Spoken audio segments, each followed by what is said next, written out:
In 1989, a man stepped out of the shadows to reveal something the world wasn't ready to hear: a secret military base, alien spacecraft, technology that defies the laws of physics.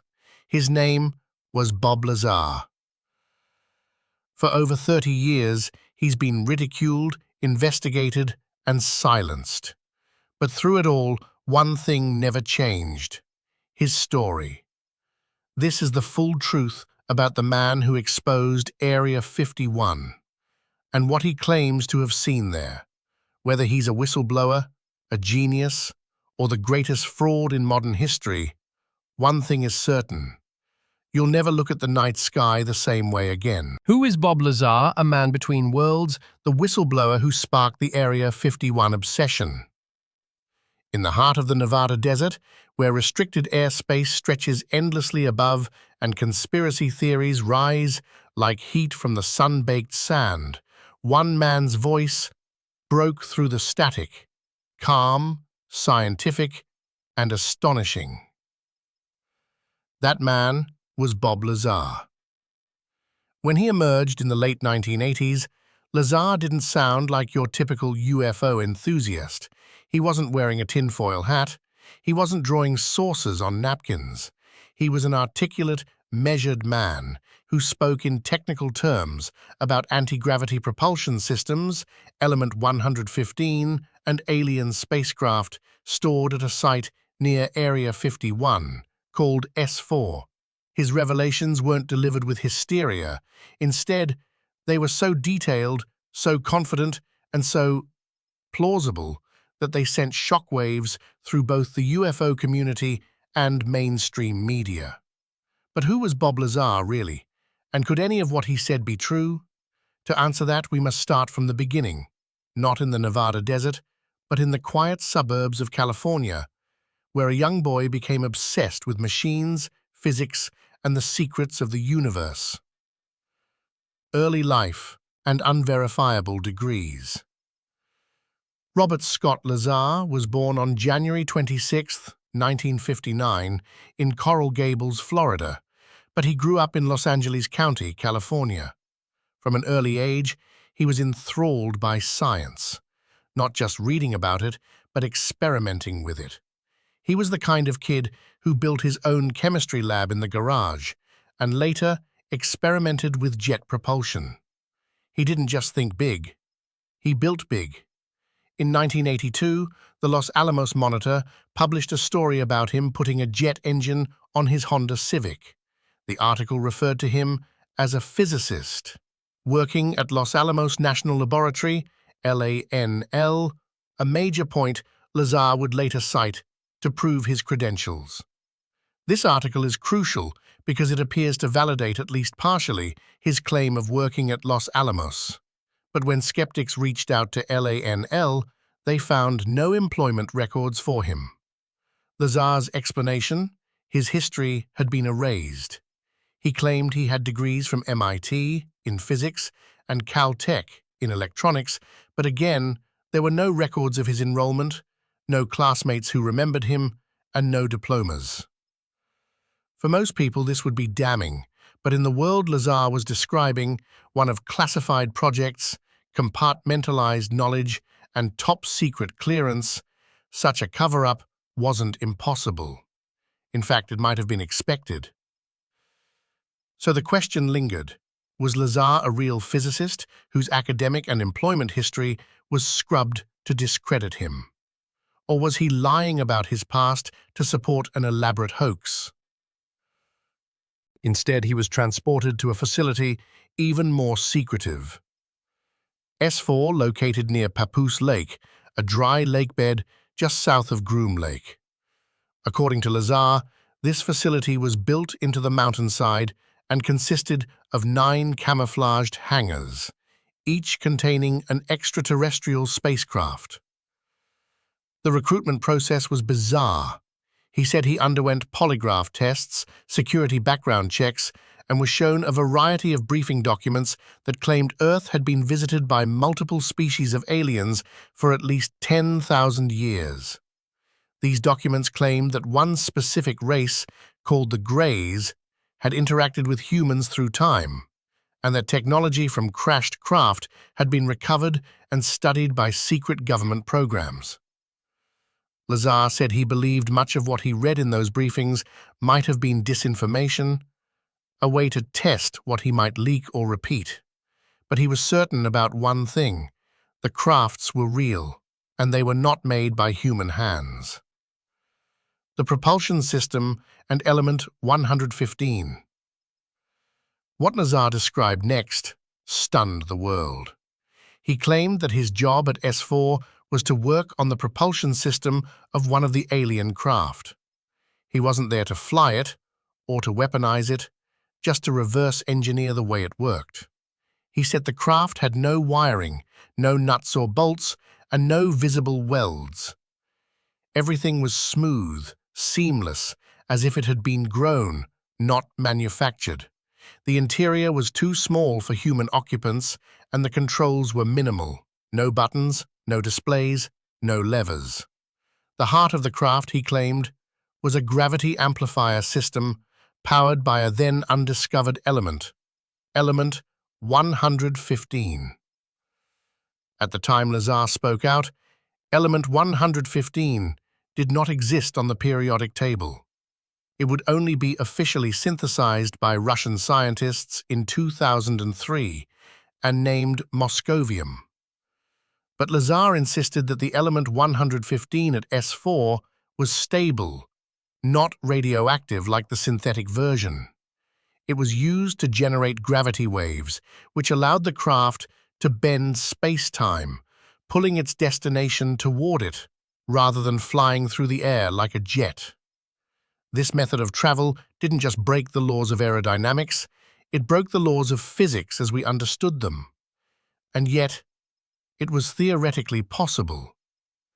In theoretical physics, the idea of manipulating space-time is known, from Einstein's general relativity to the Alcubierre warp drive. But the energy requirements are astronomical.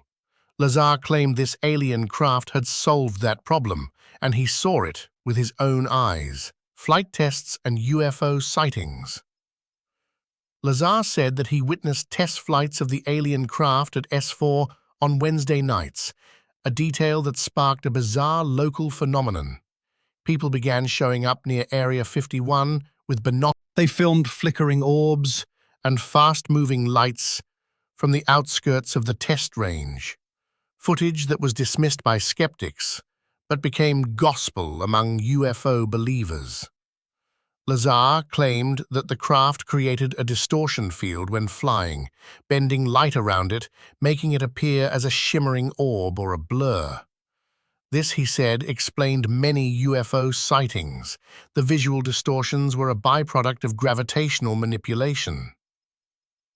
Going public. George Knapp and KLAS-TV. In 1989, Lazar decided to go public. He contacted George Knapp, an investigative journalist at KLAS-TV in Las Vegas. Initially appearing in silhouette under the pseudonym Dennis, Lazar slowly revealed his identity and story over the course of several interviews. The media firestorm that followed was immediate and relentless. Suddenly, Area 51 wasn't just a Cold War testing site. It was a place of legend, a secret warehouse for alien technology, and Bob Lazar was the man who'd cracked it open. His claims transformed Area 51 from a niche conspiracy theory into mainstream pop culture. It became the backdrop of movies, documentaries, and even video games. But not everyone believed him. Fallout, FBI raids, modern claims, and element 115. The aftermath of disclosure. Target on his back. After going public in 1989, Bob Lazar's life was never the same. He had crossed a line that few dared even to approach. By speaking publicly about what he witnessed at S4, a facility not even acknowledged by the US government at the time, Lazar became an immediate target for both disbelief and harassment. Almost immediately, Lazar began to notice strange things happening around him. He said he was followed. His phones were tapped. Friends reported odd government-style inquiries about him. His former employer, EG&G, denied ever hiring him. Los Alamos National Laboratory said he never worked there, even though that old article from the Los Alamos Monitor contradicted their claim. And then there was the matter of his educational history, which seemingly vanished. No records at MIT, no proof of attendance at Caltech. Lazar said repeatedly that this was not a coincidence. It was a systematic erasure, part of a discreditation campaign. Even some people close to him started distancing themselves. Others became deeply loyal followers, convinced that he was telling the truth and being punished for it. So what exactly had Lazar uncovered that was so threatening? The briefing documents, an alien timeline.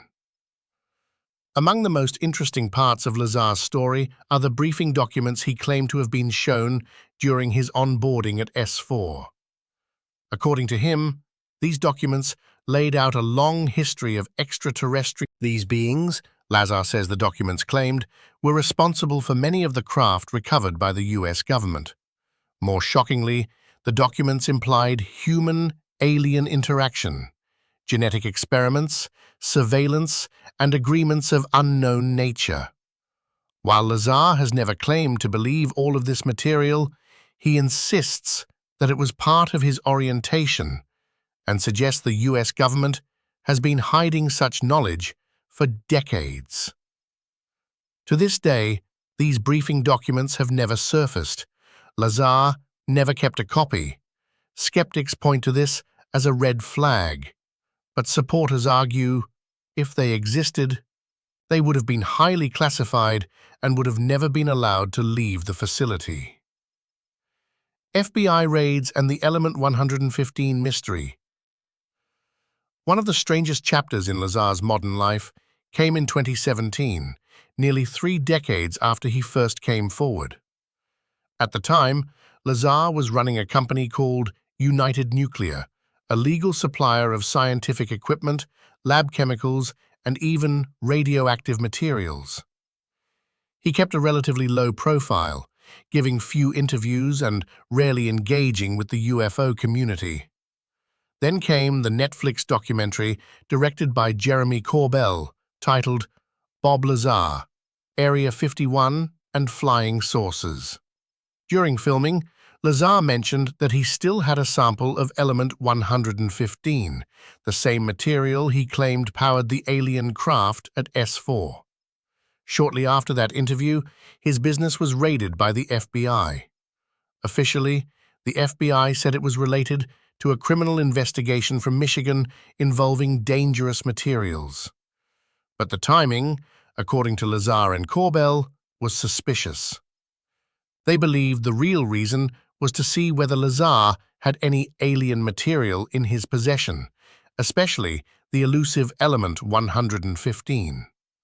To this day, it remains a mystery whether Lazar actually had the element.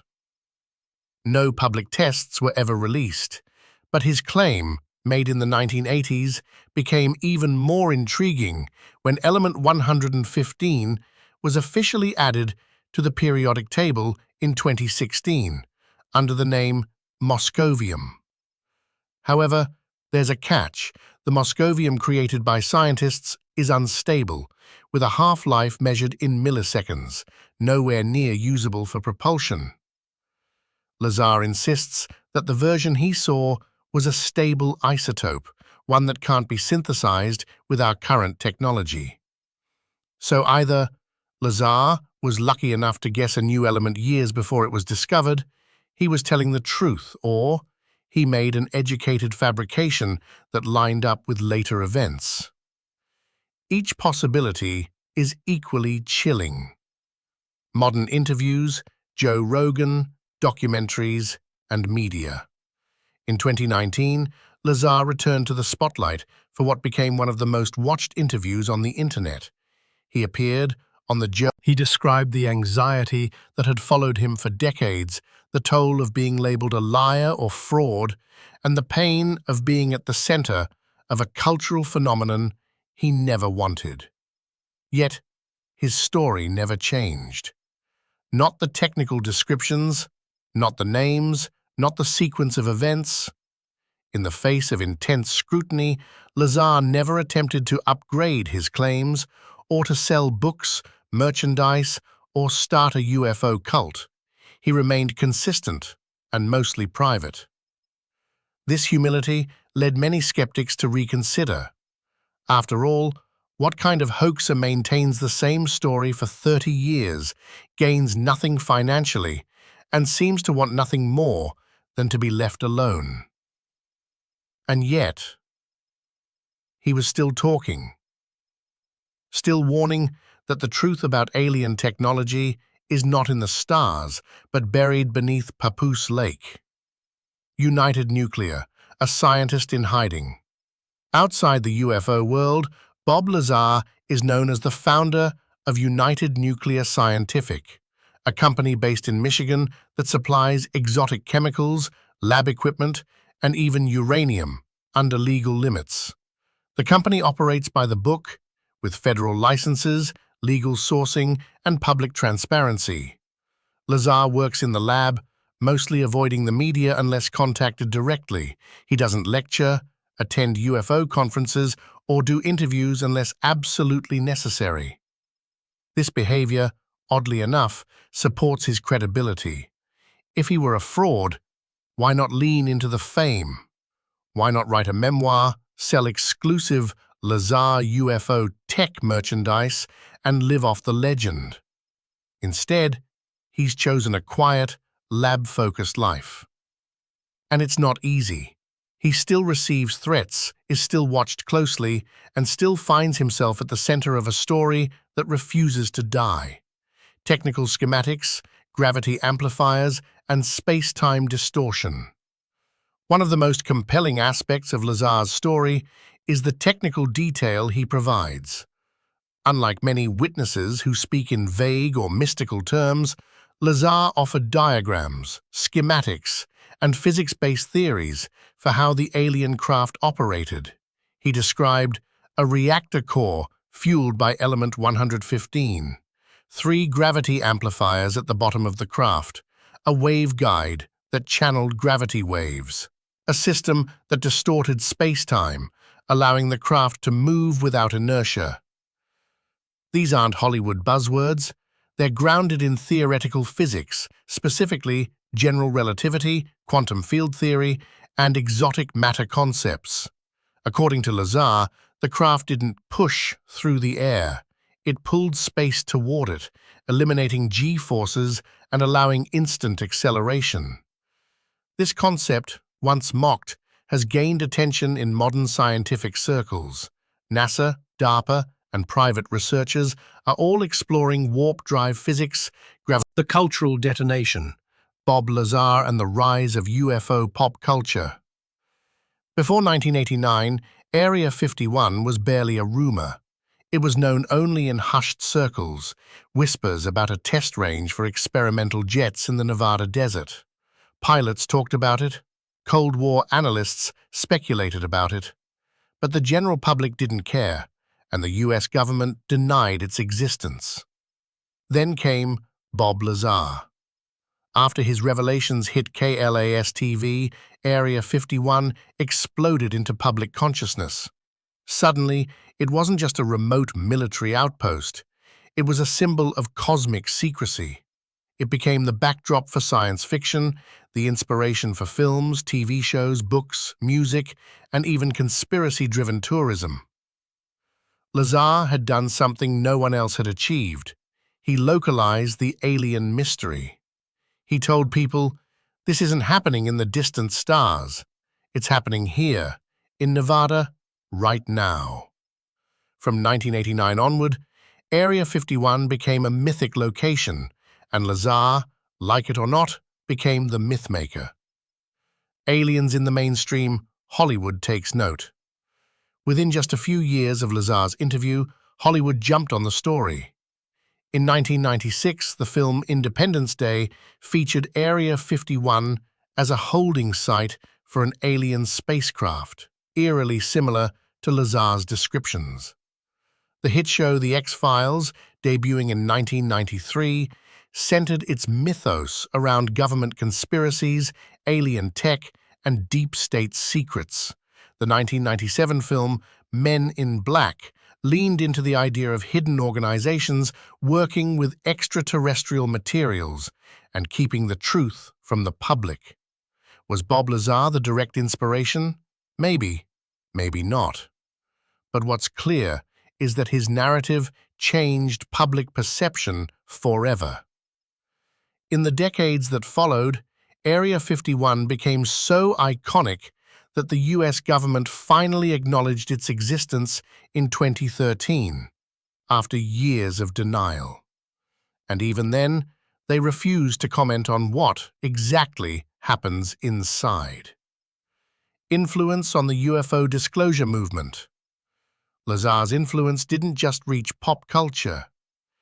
It energized the UFO research community, sparking the rise of what's now called UFOlogy too, a more tech-savvy, skeptical, and investigative branch of believers determined to uncover the truth with evidence and science.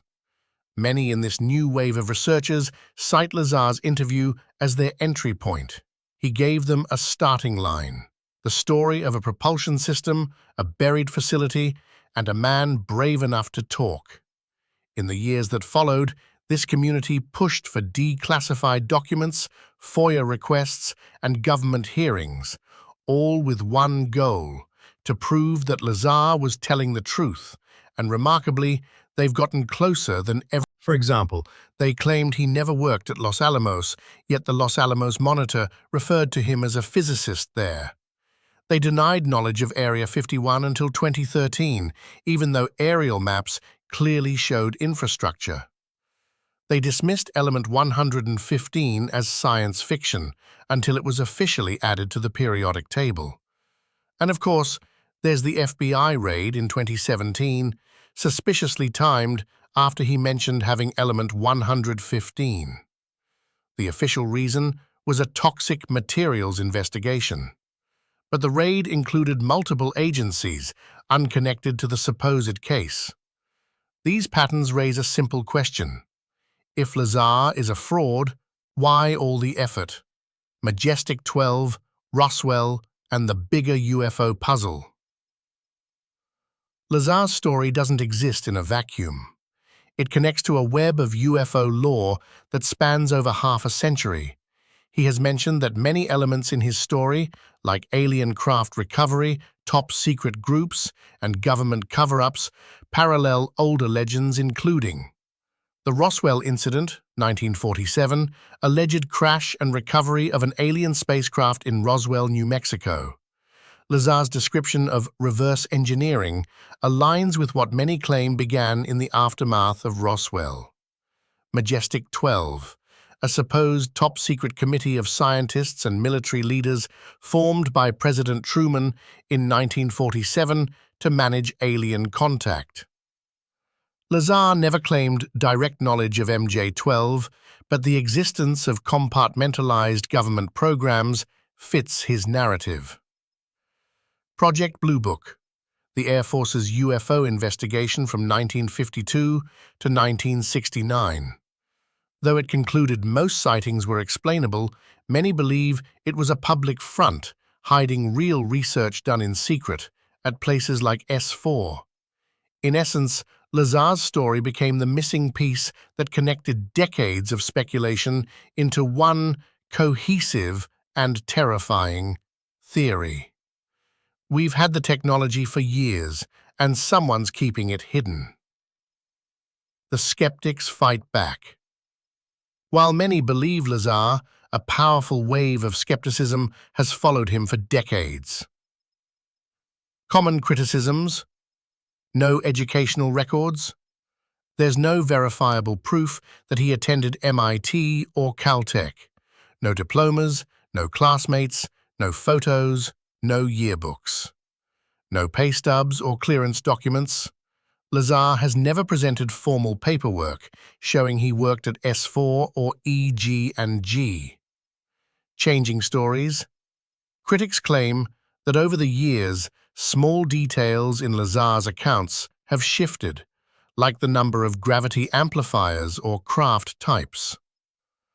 Possible legal motives. Some argue that his story was concocted to distract from legal issues he faced in the early 1990s, including involvement in a brothel investigation. No physical evidence. No photos, no sample. He doesn't claim to know where the craft came from.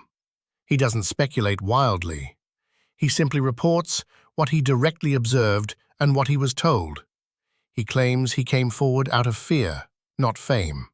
He believed his life was in danger after breaking protocol and bringing friends to view test flights. He went public as a form of insurance. If something happened to him, the story would already be out there. And, he adds, he wouldn't do it again. The UFO disclosure era, Lazar's story resurrected. Since 2017, the world has entered what many call the UFO disclosure era. The New York Times published front-page articles acknowledging unidentified aerial phenomena tracked by U.S. Navy pilots. The U.S. government has created the AARO, All-Domain Anomaly Resolution Office, to investigate these sightings. Multiple whistleblowers, including former intelligence officers, have testified that crashed craft and non-human biologics have been recovered. It all sounds eerily familiar. Much of what's being revealed today mirrors Lazar's story down to the details. Recovered craft, compartmentalization, reverse engineering attempts, and programs hidden even from Congress. The difference is, now people are listening.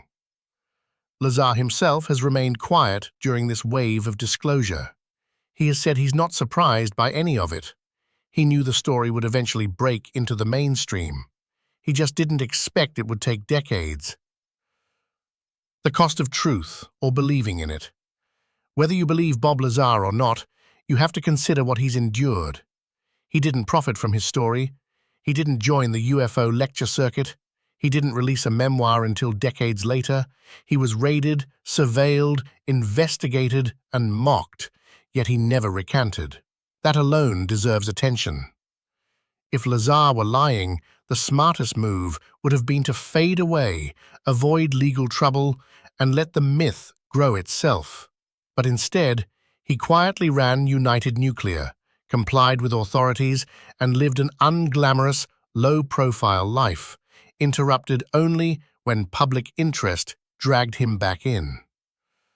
When asked if he regrets going public, he has only said, "I wish I hadn't said anything. I'm not trying to convince anyone, just think about it." So, what if it's true? Let's entertain the possibility. What if Bob Lazar did work at S4? What if the US government has been in possession of alien craft for decades? What if there's a reason they've hidden this technology and it has nothing to do with aliens? What if it's about power, control, and national defense? Imagine the implications of a craft that defies gravity, generates its own space-time, is powered by a stable exotic element unknown to humanity, eliminates propulsion noise, thermal signatures, and inertia. Whoever controls them. And what if it's not? On the other hand, what if Lazar fabricated the entire thing? What if he never attended MIT or Caltech? What if his job at Los Alamos was technical, not scientific? What if he invented the story as a form of distraction, misdirection, or fame-seeking? If so, then what we're left with is one of the most elaborate and persistent hoaxes in modern history. One so well-crafted, so consistent, and so prescient that it predicted the future. He named element 115 before it was discovered. He described biometric scanners that were later confirmed. He predicted that the craft used gravitational distortion to fly, a concept now being studied by real physicists.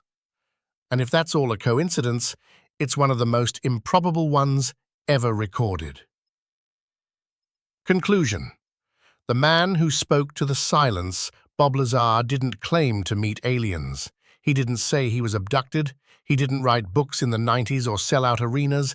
He simply told a story about working at a base that doesn't exist, studying a machine that doesn't belong to us, and witnessing technology that redefines physics.